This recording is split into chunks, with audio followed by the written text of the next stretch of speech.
On passe aux inhibiteurs de la réaction enzymatique. Un inhibiteur, c'est une substance qui bloque le fonctionnement des enzymes. Ce blocage peut être de manière irréversible, c'est-à-dire de façon définitive, je bloque l'action de notre enzyme, ou de manière réversible, c'est-à-dire il la bloque pour un certain temps. Après, il se détache et elle va reprendre son travail. Alors, quel est l'intérêt des inhibiteurs? Inhiber les enzymes pour connaître le fonctionnement de ces enzymes. Par exemple, la chaîne respiratoire. Jusqu'à présent, on continue à étudier la chaîne respiratoire parce qu'elle contient plein d'enzymes. Et comment on a pu étudier cette chaîne respiratoire? En utilisant justement des inhibiteurs qui vont bloquer tel ou tel enzyme. En utilisant justement des inhibiteurs qui vont bloquer tel ou tel site. Et par conséquent, je peux savoir quel était le fonctionnement du site que j'ai bloqué. Médical. Beaucoup de médicaments sont des inhibiteurs, comme la pénicilline, l'ampicilline, c'est des inhibiteurs irréversibles. En agronomie, utilisation des pesticides. Donc, ils vont s'attaquer aux bactéries, les champignons, ils vont les inhiber et les empêcher d'endommager les plantes, les arbres, les fruits, etc. La liste est bien longue. J'ai résumé au maximum ici. On commence par les inhibiteurs irréversibles. Un inhibiteur irréversible se fixe soit sur l'enzyme et c'est fini, il va plus la quitter. Elle pourra plus fixer son substrat et le transformer en produit. Elle pourra plus travailler. Ou bien l'inhibiteur arrive, se fixe sur l'enzyme, il va détruire une partie du site actif de telle sorte que lorsque le substrat arrive, il y aura plus de catalyse parce qu'elle est détruite l'enzyme. Donc là, j'ai donné deux exemples. La pénicilline. Voici la sérine avec son OH dans le site actif. La pénicilline arrive. Elle va se fixer sur sérine. C'est bon, elle est fixée. L'enzyme devient inactive. Ici, l'inhibiteur, qui est la pénicilline, s'est fixé et bloqué l'enzyme. Maintenant, son substrat arrive. Il n'y aura plus de fixation et pas de transformation en produit. C'est seulement le site actif qui est détruit, pas toute l'enzyme. Dans le deuxième exemple, l'inhibiteur a fixé sur toute l'enzyme et la bloque de façon définitive, irréversible. Les inhibiteurs compétitifs. La courbe sans inhibiteur. La valeur est normale. Après, c'est en présence des inhibiteurs qu'on voit le changement. On compare les courbes en présence d'inhibiteurs par rapport à la courbe sans inhibiteur. Km augmente, l'affinité diminue. Qu'est-ce qui est touché dans l'inhibition compétitive? Km augmente, l'affinité diminue, mais Vmax ne change pas, parce qu'aux fortes concentrations en substrat, le substrat enlève l'inhibition compétitive, se fixe à sa place sur le site actif et la réaction va se dérouler le plus normal du monde. Et le retard qui a été occasionné au départ est rapidement rattrapé. Quand je regarde les trois courbes, je dis que Vmax est constant pour les trois. Mais ici, l'affinité, elle diminue, à chaque fois en présence d'inhibiteurs et à différentes concentrations. La courbe sans inhibiteur est toujours ici, dans la représentation de Michaelis. Maintenant, celle-ci, c'est la représentation au double inverse qu'on a travaillé avec. Voici la courbe sans inhibiteur. Le vert et le bleu, c'est les différentes Km en présence d'inhibiteurs compétitifs. Vmax ne change pas parce qu'elle est constante. C'est juste Km qui change. Donc, ne vous confondez pas sur les valeurs parce que c'est double inverse. Ici, c'est 1 sur VI. Donc, au double inverse, Km augmente parce que l'affinité diminue. Passons maintenant au deuxième type d'inhibiteur, non compétitif. Ça veut dire il n'y a pas une compétition entre inhibiteur et substrat. Ça veut dire l'inhibiteur ne ressemble pas au substrat. Et l'essentiel dans les deux cas, il va me former un complexe ESI non productif. Donc, toujours, ça se passe à faible concentration en substrat. Puisque le substrat s'est fixé sur son enzyme le plus normal du monde, qu'est-ce qui n'est pas touché ici par rapport aux paramètres cinétiques? L'affinité, puisque l'enzyme a fixé normalement son substrat. Donc, l'affinité n'est pas touchée. Km n'est pas touché, mais l'enzyme est bloquée par l'inhibition. Ici, c'est la vitesse de la réaction enzymatique qui sera touchée. Donc, Vmax diminue.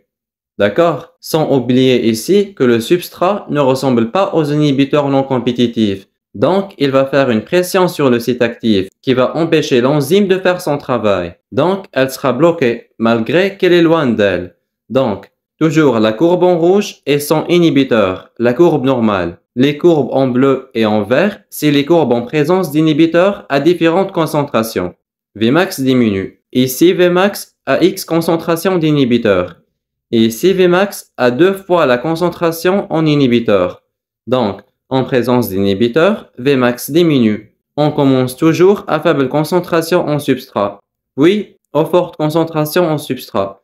Normalement, on s'attend à ce que l'inhibiteur soit enlevé de l'enzyme. Aux fortes concentrations en substrat, une partie des enzymes se débarrasse de leur inhibiteur. Admettons qu'on a 100 enzymes. Sur ces 100, 50 vont être libérés des inhibiteurs non compétitifs. Et les autres 50, il va être fixé à l'inhibiteur non compétitif. Donc, l'enzyme va pas travailler à 100%. Elle va travailler à 50%. C'est pour ça Vmax diminue. Voici la courbe de Michaelis et voici les doubles inverses. En rouge, son inhibiteur.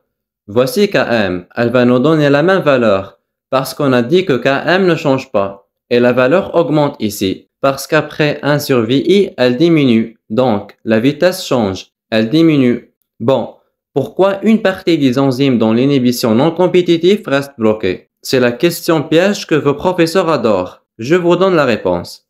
Donc, l'inhibiteur, que ce soit non compétitif ou incompétitif, quand il se fixe sur l'enzyme, il va se fixer avec des liaisons alpha. Elles peuvent être ioniques, hydrophobes, hydrogènes. Donc, cet inhibiteur, ça dépend avec quelle liaison qu'il a engagé avec son enzyme. S'il a engagé beaucoup de liaisons faibles et ces dernières lui permettent de se fixer sur l'enzyme, tant mieux pour lui. Et s'il a engagé quelques liaisons faibles, donc il suffit d'un rien pour qu'il soit détaché.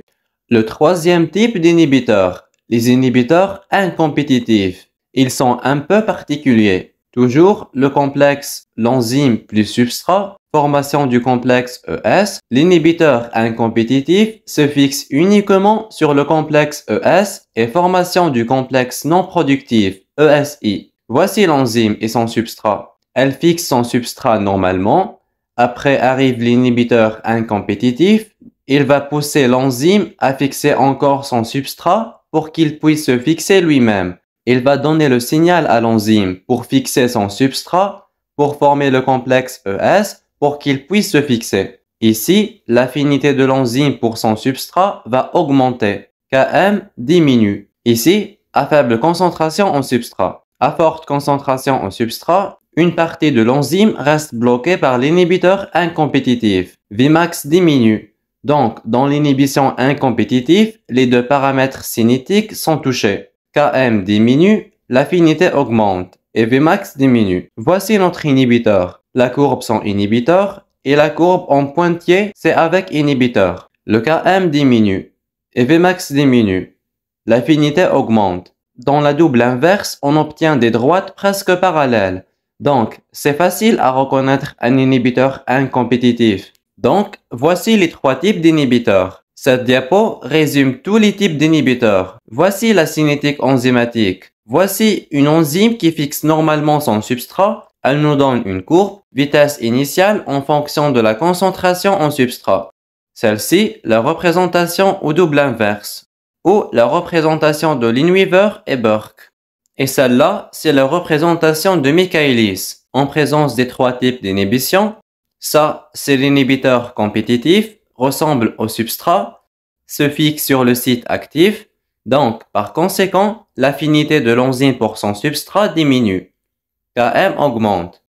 Mais aux fortes concentrations au substrat, l'inhibiteur compétitif est enlevé du site actif de l'enzyme. Et le retard occasionné au début de la vitesse est rapidement rattrapé. De telle sorte qu'à la fin, on arrive pour Vmax à la même valeur. Donc, dans l'inhibition compétitive, Km augmente, l'affinité diminue, et Vmax reste constante, ne change pas. Pour l'inhibition non compétitive, le substrat ne ressemble pas à l'inhibiteur non compétitif. Il se fixe normalement sur son site, de telle sorte que l'inhibiteur non compétitif peut se fixer sur l'enzyme libre ou sur le complexe ES. L'essentiel dans les deux cas, il va me former un complexe ESI non productif. L'enzyme sera bloquée par l'inhibiteur non compétitif. La vitesse de la réaction diminue, mais l'affinité de l'enzyme pour son substrat n'est pas touchée, parce que le substrat se fixe normalement à son site. Km ne change pas. L'affinité ne change pas. mais seulement Vmax diminue. Pour l'inhibition incompétitive, l'inhibiteur se fixe sur le complexe ES. Il va favoriser ou il va pousser l'enzyme à fixer son substrat. Par conséquent, l'affinité de l'enzyme pour son substrat augmente. Si l'affinité augmente, par conséquent, Km diminue. Et aux fortes concentrations en substrat, Vmax reste bloqué quand même par cet inhibiteur. Donc, une partie de l'enzyme va juste travailler. Par conséquent, Vmax diminue. Voilà, c'est ça la diapo qui résume tout ce qu'on avait vu. Quels sont les facteurs influençant la vitesse des réactions enzymatiques? Le premier paramètre, c'est la température. On sait que les enzymes sont des protéines. Qui dit protéines dit dénaturées par de hautes températures. Donc, pour chaque protéine a une température optimale. Au-delà de cette température optimale, l'enzyme sera dénaturée. Regardez dans la courbe. Voici la vitesse de la réaction en fonction de la température. Avant, il n'y a pas de réaction. L'enzyme est inactive. Après, voici la température optimale dont l'enzyme peut travailler. Cette température optimale ne dépasse pas 40. Au-delà de 40, c'est bon. L'enzyme est dénaturée, ne fonctionne plus. Exception faite pour des enzymes qui supportent de très hautes températures. Exemple, la Taq polymérase. Elle travaille à des températures environ 92 à 96 degrés Celsius. Cette enzyme existe dans les bactéries qui existent dans les eaux thermales. Vous savez que là, la température est très élevée. Cette enzyme a révolutionné le monde de la biologie moléculaire parce que l'ouverture de l'ADN, elle se fait à haute température. Donc, quand ils ont découvert ce genre d'enzyme qui travaille à très haute température, ils ont pu avancer dans les techniques de biologie moléculaire parce qu'ils ont l'outil qui permet de couper et coller notre ADN. Maintenant, on passe au deuxième paramètre, le pH. Donc, chaque enzyme travaille dans tel ou tel pH optimum. Il y a des enzymes qui travaillent à pH très acide, comme la pepsine. On la trouve dans l'estomac. L'amylase dans la salive. Approximativement son pH égale à 7. La trypsine qui approche au pH basique. Et tout ça est dû à leur acide aminé. Comme ici, la pepsine, si elle travaille à pH acide, c'est qu'elle a une majorité d'acides aminés acides. La trypsine, si elle travaille à pH basique, c'est qu'elle a une majorité d'acides aminés qui se rapprochent au pH basique. Donc, ce qui détermine le pH des protéines, c'est leur composition en acides aminés. Maintenant,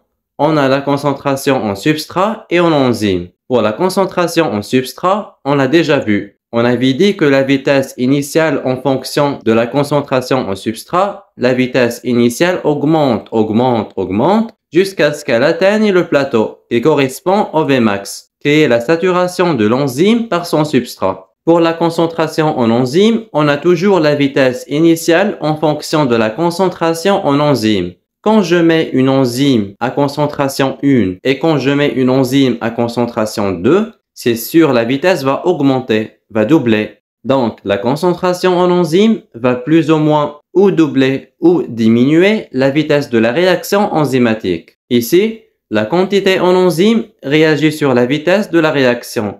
Donc, ce sont les 4 paramètres influençant la vitesse des réactions enzymatiques.